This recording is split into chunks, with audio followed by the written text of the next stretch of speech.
დავრუნდით. აი, ასე. აბარა. ძალიან საინტერესო თემაზე უნდა ვისაუბროთ. ხორცი.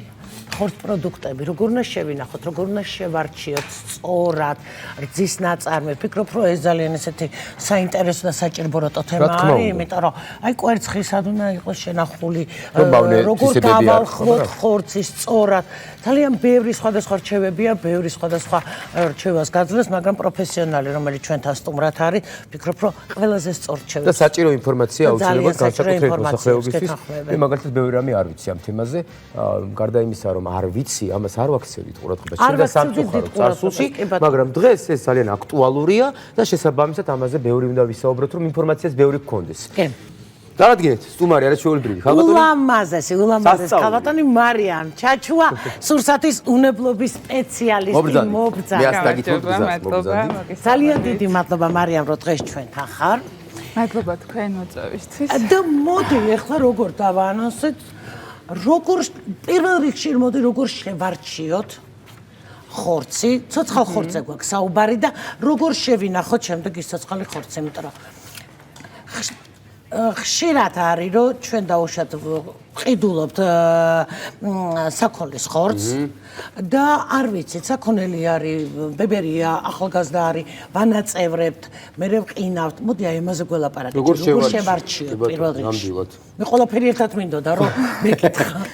კი ბატონო, პირველ რიგში როგორ შევარჩიოთ? მოდით დავიწყოთ იქედან, რომ ხორცს ვყიდულობთ ყოველთვის სამაცივრო პირობებიდან და სარეალიზაციო პუნქტიდან და არა მანქანის საბარგულიდან, არა გარესივრცეებიდან.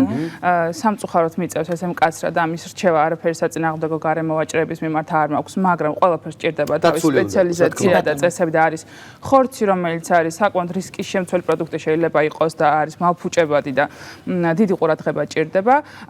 აუცილებელია რომ საქონელი იყოს დაკლული, როგორც საქონელი ასევე ღორი, ასევე ქათამი იყოს დაკლული სასაკლაოზე, სადაც არის მივლენილი სახელმწიფო ვეტერინარი, რომელიც ახორციელებს დაკლის წინა და დაკლის შემდგომ შემოწმებას და შედეგად ამის შემდეგ ეძლევა ხორცს ნიშანდება, ჯანმრთელობის ნიშანდება, რომელიც როდესაც თან ხორცი ნაწევრდება, 6 ბეჭედი ერტყმება. GE, ეს არის სახელმწიფო ნიშნები და შემდეგ ციფრები, ოვალური ფორმის ლურჯი ბეჭედი უნდა იყოს აუცილებლად დასმული. ჩვენ შეგვიძლია რომ ეს ეტიკეტი მოვითხოვოთ სარეალიზაციო პუნქტში, არ მოგვერიდეს ყოველთვის სრული უფლება გვაქვს. სრული უფლება გვაქვს რომ მოვითხოვოთ ფორმა 2, რომელიც არის დამადასტურებელი იმის რომ ეს ხორცი ნამდვილად ჯანმრთელი, ნამდვილად სასაკლაოზე იყო დაკლული და გაიარა ყველა შემოწმება და არის უსაფრთხო. ვალდებულება აქვს გამყიდველს რომ წარადგინოს. რა თქმა უნდა, ყველა საბუთი უნდა ქონდეს, აბსოლუტურად ყველა. ამას სურსათის ეროვნული სააგენტოს ინსპექტორები, როდესაც ამოწმებენ სარეალიზაციო პუნქტებს, რა დოკუმენტური შემოწმება არის ერთ-ერთი მექანიზმი. როგორ უნდა მივხვდეთ, მარიამ, შეიძლება ხორცი დაიკლა, მაგრამ ერთ დღეში არ მოხდა რეალიზაცია. რამდენი დღე შეიძლება იყოს შენახული და როგორ მივხვდეთ, ძველია თუ არა? ზოგიერთი ზედა მხარე უნდა იყოს მომშრალი. აი, ნახეთ, როგორ არის guideline-ებით და ჯანდაცვის მინისტრის ბრძანებაც არის 303N, ეს ყველა შეუძლია რომ ნახოს. მისი მიხედვით ძვლიანი ხორცის შენახვის ვადა არის 48 საათი, ძვალგამოცვლილის 24 საათი, ხოლო გატარებული ხორცის ფარს ჩვენ რასაც ვეძახეთ, დიახ, 6 საათი არის მხოლოდ. ამიტომ ყოველთვის უმჯობესია რომ ჩვენს თვალწინ გავატარებინებთ ხორცს. ერთი ის რომ ზუსტად ვიცით როდის არის ხორცი გატარებული, მეორე ის რომ ხედავთ ვიზუალურად. ხედავთ, დიახ, ვიზუალურად ნაჭერს ჩვენ თვითონ ვარჩევთ, მაგრამ ჩემი რჩევა იქნება აი თავის დაზღვევის მიზნით უმჯობესია ყოველთვის რომ სახლში გავატაროთ, იმიტომ რომ იმ შემდეგ დანადგარს სჭირდება სრული დეზინფექცია, და შეიძლება რომ სხვადასხვა ტიპის ხორცი გატარდეს, მხოლოდ ერთი სახეობის და შემდეგ უკვე ამას თავის სიხშირე აქვს, როდის უნდა გაიწმინდათ და ჩვენ რადგან ამას ჩვენი თვალით ვერ ვაკონტროლებთ, თავი რომ დავიცვათ, უმჯობესია. სადაც ჰასპი არის დანერგილი და სხვადასხვა სისტემა, ეს სისტემა, რომელიც და სხვადასხვა სტანდარტები, რომელიც ამ ყველაფერს უზრუნველყოფს, ეს ძალიან კარგია, მაგრამ რა ერთი შეხედვით ესე ჯობია. მეორე, ვიზუალური ეფექტით როგორ ავარჩიოთ ხორცი. პირველი, თქვენ ახსენეთ და სწორია, რომ უნდა იყოს მშრალი, მაგრამ არა გამომშრალი, თხელი აპკით დაფარული, წებოვნების შეგრძნება თითზე არ უნდა გრჩებოდეს. შეგვიძლია ხელთათმანი ვატაროთ ხოლმე მაგალითად მარკეტში, ბაზარში საწარში როცა დავდივართ ხო თითის დაჭერისას ღრმული სწრაფადვე უნდა ივსებოდეს ღრმული არ უნდა რჩებოდეს ეს მეთოდი გამოგვადგება როგორც საქონლის ისევე ღორის ისევე ქათმის ხორცეც კი წებოვნების შეგრძნება არ უნდა გრჩებოდეს ღორის ხორცის შეფერილობა არის ღია ვარდისფერი საქონლის ხორცის მოწითალო ცხრის თქვა მუქი წითელი და ასე შემდეგ ანუ შეფერილობასაც მნიშვნელობა აქვს აი ეს მახასიათებლები კიდევ ეს თითის დაჭერის როდესაც ხარშავთ შემდეგ აუცილებელი რომ ხორცს მარტივად არ შორდებოდეს, ძვალს მარტივად არ შორდებოდეს ხორცი, ესეც მნიშვნელოვანია, ასევე ის ნახარში ბულიონს, რასაც ვეძახით, ის უნდა იყოს გამჭვირვალე, კარგი სუნი, ხორცის დამახასიათებელი სუნი უნდა ქონდეს, არა წამლის, არა სიდამპლის და ასე შემდეგ. ასეთი სუნი არა უშავს, არა უშავს და ასეთი ხორცი არ უნდა მივირთვათ, ეს ძალიან მნიშვნელოვანია. ანუ ხარშვის შედეგადაც არ უნდა მივირთვათ ეს ხორცი, შეიძლება ძველია, მაგრამ როდესაც თერმულად მუშავდება, არა. სანამ კითხვას დავუსვა ხორცებში შედის თევზიც, რომელიც თევზით მოწამლო არის კატასტროფა. და აი თევზის შერჩევა. გაყინულ თევზზე და ცოცხალ თევზზე ვისაუბრეთ. რამდენად სასარგებლოა დაუშვათ გაყინული თევზი. ხა ჩვენთან მოგეხსენებათ ახალი თევზი, ძირეს რთულია და მეორე ძალიან ძვირი. ამიტომ გაყინულ თევზისკენ ვიწევთ ხოლმე. კი, მაგრამ არის ხოლმე ყინულში ჩადებული ახალი თევზი, ეგეც საერთოდ მაინტერესებს. ფიქრობ ყოფილა რომ აი ლორწოზე გამახსენდა აქ რაღაცა თავისებური როგორ მიხდება. თევზში და ეს ვიტყოდი, თევზში დასაშვებია თხელი ლორწოსფენა, ეს არის უბრალოდ სტრესის შედეგად თევზი გამოყოფს ამ ლორწოვანგას, როდესაც მას იჭერენ. ეს ხო მაგრამ თხელი ლორწოსფენა და არა სქელი აქაც დაუშვებელია. რაც შეეხება გაყინულს, მოდით აქვე გადაჭრით ვიტყვი, რომ გაყინული ხორციც ახალი ხორცია, კანონმდებლობით. ახალი ხორცი არის ხორცი, რომელსაც არ გაუვლია შენახვისთვის არც ერთი პროცედურა გარდა გაციებისა ან გაყინვის. ანუ გაყინული ხორცი თუ ის სწორად არის გაყინული, არა გაყინული გამღვალი რამდენჯერმე. რას ნიშნავს სწორად გაყინვა? როდესაც არის თევზზე საუბარი ხორცს, ეს არის სწრაფი გაყინვის მეთოდი, თუ სარეალიზაციო პუნქტებისთვის არის მეთოდაც განკუთვნილი. სამაცივრე პირობებში -18 გრადუსი ეს რა ჩვენ სახლებშია, ისაც კვების ობიექტებზეა კი ბატონო -23 გრადუსამდე უკეთესია, სრულად უნდა იყოს გაყინული და ეს გაყინვის პროცესი არ უნდა იყოს დარღვეული. არ უნდა იყოს გამყინული და შემდგომ ნახეთ რაღაც ამოგვიღო, იგივე სახში მომხმარებელს გაყინული ხორცი გამოიღო, ნახევარი მოჭრა დაუშვით გალღვა და თავიდან გაყინა. არ არის არ არის დასრულებული. ამიტომაც ყოველთვის რეკომენდაციას არ შეიძლება. არა. თავიდან უნდა იყოს დაფასებული. გავალღვეთ ხორცი და შემდეგ გავყინეთ კატეგორიულად არ შეიძლება. ეს ვიცოდი. არ შეიძლება. ეხლა მარიამ რა მაინტერესებს? ეს თავიდანვე ვიცოდი, ჯობია უუფებად იყოს გაყინული, რომ არ მოგვიწიოთ და აუცილებლად სტიკერები, რომელი ხორცია, რომელი სახეობის და როდის გავყინეთ. აქვე ქათამზე ვისაუბროთ, ფილეზე ძალიან პოპულარულია ბავშვებში განსაკუთრებით უყვართ ქათმის ფილე და რაღაც დავმალოდა მე. ბატონებსაც და ბატონებსაც ასე. და აი ქათმის ფილეზე ვისაუბროთ, რა მდგომარეობაში, როგორ მდგომარეობაში და როგორ როგორ შევარჩიოთ და ასე შემდეგ, რას მივაქციოთ ყურადღება ყიდვის დროს. კეთილი. ძირითადად შეიძლება ეს იყოს გაყინულ მდგომარეობაში ქათმის ფილე, თევზეც პრინციპში შეგვიძლია იგივე მოსაზრება ვთქვათ, რომ არ უნდა იყოს ყინულის სქელი ფენა, ყინულის სქელი ფენით დაფარული არ უნდა იყოს. ის რომ ერთხელ გაიყინა, ის ისეთივე მდგომარეობაში უნდა იყოს, არ უნდა იყოს დეფორმირებული, ეს მნიშვნელოვანია, იმიტომ რომ თუ გაიყინა სწორად, მაშინ ის ჩვენამდე ასეთი ფორმით ერთხელ გაყინული უნდა მოვიდეს, ეს მნიშვნელოვანია. არ უნდა იყოს მღვრიე შეფერილობის ფერი ყინულის, ეს ხანდახან სისხლი რო არის, სისხლიც აქვს ხოლმე ყინულს, ამ შემთხვევაში უკვე საშიშია. ყინულს არ უნდა ქონდეს სისხლი. გასაგებია, შეიძლება იყოს არ უნდა ქონდეს.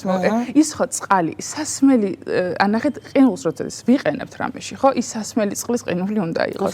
არა დაბინძურებული, რა თქმა უნდა, სასმელი წყალი. ასე რომ არ არის დაშვებული არანაირი სხვა ელფერი გარდა იმ დამახასიათებლებისა რა პროდუქტსაც ვსაუბრობ. ჩვენ თქვით გალხობა, ხო? აი როგორი ფორმით შეიძლება? რამდენადაც მე ვიცი, თუ მეორე დღისთვის გინდა უნდა ჩამოვიღოთ საყინულიდან მაცივარში ქვედა თაროზე. რამდენად სწორია იგივე გარეთ დადება ჯამში, ეხლა მაზედაც. გარეთ დადება არ არის სწორი. ეს არის დაუშვებელი. პირველი გალღობის მეთოდი არის დიახ თქვენ რაც ახსენეთ პლუს გრადუსზე მაციორში ანუ საყინველიდან მაციორში გადატანა. მეორე შეიძლება იყოს გამოყენებული მიკროტალღური ღუმელი, ესეც მიღებული ფორმაა და მესამე თავისივე შეფუთვით ცივი გამდინარე წყლის ქვეშ, ესეც მიღებული ფორმა. გარეთ გალღობის დროს თუ მასში რამე პათოგენი არის მოხვედრილი, მაგალითად სალმონელა. სალმონელა იღუპება მაღალ გრადუსზე თერმული დამუშავებისას საკმაოდ მარტივად არ არის რაღაც ისეთი რა თქვა და კაფსულას იქმნიდეს ხო ან ასე შემდეგ. მაგრამ თუ იქ არის მცირე რაოდენობა და ჩვენ ოთახის ტემპერატურაზე ვალღობთ, გეომეტრიული სისწრაფით იზრდება. იმიტომ რომ ისთვის ძალიან ხელსაყრელი პირობა არის 5-დან 60 გრადუსამდე ტემპერატურაზე გაჩერება მithumetes 2 საათზე მეტხანს არ არის დაშვებული როგორც მომზადებული კერძის, ასევე უშუალოდ პროექტი. ხშირად მინახავს, რომ აი მიკროტალღურშიაც ხან ალხობენ, არის კიდე რაღაცა აპარატი, რომელიც სწრაფად ალხობს ყველაფერს. სპეციალური. აი ამ შემთხვევაში რამდენად ეს მიზანშეწონილია. სწრაფად გალღობა არის მიღებული ფორმა, ოთახის ტემპერატურაზე გალღობა არა. თავარია რომ 5-დან 60 გრადუსამდე ტემპერატურის დიაპაზონში 1 საათზე მეტხანს მალფუჭებადი პროდუქტი არ მოხდეს. აი ეს არის მნიშვნელოვანი. მარიამ, მე არაერთხელ მომისმენია შენი რეკომენდაცია კვერცხის შენახვას. მე მიყვარს. ხო? ზოგი რეცხავს კვერცხის ენახავს, ზოგი როდესაც გამოიყენებამდე რეცხავს და როგორ შევინახოთ? ჩვენ გაქვს ნათქვამი, რომ კარებზე, მაცივრის კარებზე ნაკლებად სადაც კონკრეტულად ოფიციალურად კვერცხის ადგილია მაცივრის გამომშვენებელი. აბა ეხლა გვითხარი რა ხდება? კვერცხი უნდა ინახებოდეს სამაცივრო პირობებში, ეს არის მნიშვნელოვანი. რეკომენდაციას არ უწევთ ხოლმე მაცივრის კარს, იმიტომ რომ ის არის ყველაზე თბილი ადგილი მაცივარში, იმიტომ რომ ხშირად იღება, იკეტება და იქ ტემპერატურა არ ნარჩუნდება სრულად. კვერცხის შენახვის წინ გარეცხვა არ არის მიზანშეწონილი, იმიტომ რომ კვერცხს გარედან აქვს მიკროსკოპული აპკი, რომელიც ის იცავს გარს პათოგენების შიგნით შეღწევისგან. როდესაც ჩვენ ამას ვხეხავთ, ძალიან ხშირად გამიგია, რომ ჭურჭლის სარეცხვის საშუალებითაც რეცხავენ, ღრუბლებითაც რეცხავენ, ეს არის არასწორი. ჩვენ მის გარეთა სტრუქტურას ვაზიანებთ და მე როგორ მარტივად შეღწევადი ხდება პათოგენი მიკროორგანიზმებისთვის. ამიტომაც შეგვიძლია გავწმინდოთ, თუ მაგალითად შეიძლება იყოს ფეკალიებით დაბინძურებული, თუ ეს სოფლის კვერცხზეა საუბარი, მithumetes შეგვიძლია ამ შემთხვევაში გავწმინდოთ, თუ არის სუფთა კვერცხი, მაღაზიის კვერცხი რასაც ვეძახით, თავისივე შეფუთვით, როგორც მოვიტანთ, არ არის აუცილებელი ამოლაგება, იმიტომ რომ თუ მასზე რამე სახის დაბინძურება ჩვენ უკვე იმ ჭურჭელში ვანაწილებთ მას. მაშინ ის ჭურჭელი ყოველთვის უნდა ირეცხებოდეს ყველა ჯერზე, თუ იმ ჭურჭლის გამოყენება გვიყვარს, ხო, რაც მაცივარში შესაწყობებია. ამიტომ თუ ამას ესე წესებს არ ვიცათ, უმჯობესია თავისივე შეფუთვით შევინახოთ და უშუალოდ გამოყენების წინ წყლის დაბალი ნაკადის ქვეშ გავრეცხოთ, არა მაღალი ჭავლის ქვეშ, ესეც მნიშვნელოვანია. ეხლა დავბრუნდეთ ხორცზე, მარიამ, და ასეთი რამ მაინტერესებს. რამდენი ხანი შეიძლება გაყინული ხორცი გქონდეს საყინულეში და აქვე გითხარით ხორცი, რომელსაც ვყიდულობთ მაღაზიაში, არ ვყინავთ, მაგრამ ვინახავთ პლუს ტემპერატურაზე მაცივარში. რამდენი ხანი შეიძლება პლუს ტემპერატურაზე შენახვა ხორცის და რამდენი ხანი შეიძლება გაყინული ხორცის შენახვა? სწორად დავსვიკითხო, რამდენი საყინულეში და აბსოლუტურად. როგორც თქვი, ძვლიანი ხორცის შემთხვევაში ეს არის მხოლოდ 48 საათი. ეს არ არის ყიდვიდან 48 საათი. შეიძლება 48 საათი დაღზე ყოფილიყო, ხო მართალია? ამიტომ არის ეტიკეტი ძალიან მნიშვნელოვანი, რომ ვიცოდეთ ის ხორცი როდის არის, ასე ვთქვათ, რეალიზაციაში ჩაშვებული და როდის არის დაკლული საქონელი.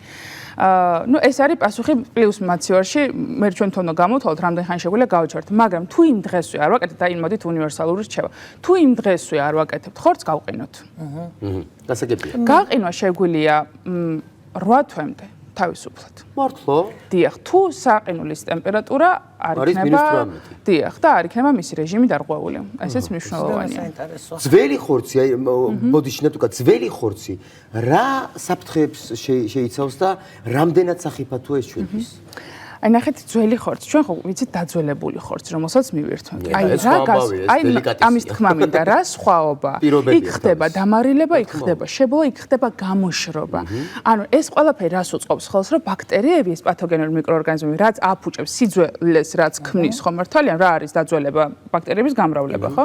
რაც აი ამ პათოგენებს უშლის ხელს გამრავლებაში, გამოშრობა, დამარილება, შებოლა და ასე შემდეგ. როდესაც ჩვეულებრივ პირობებში უბრალოდ ძველდება, ესე იგი ბაქტერიები მრავლდება.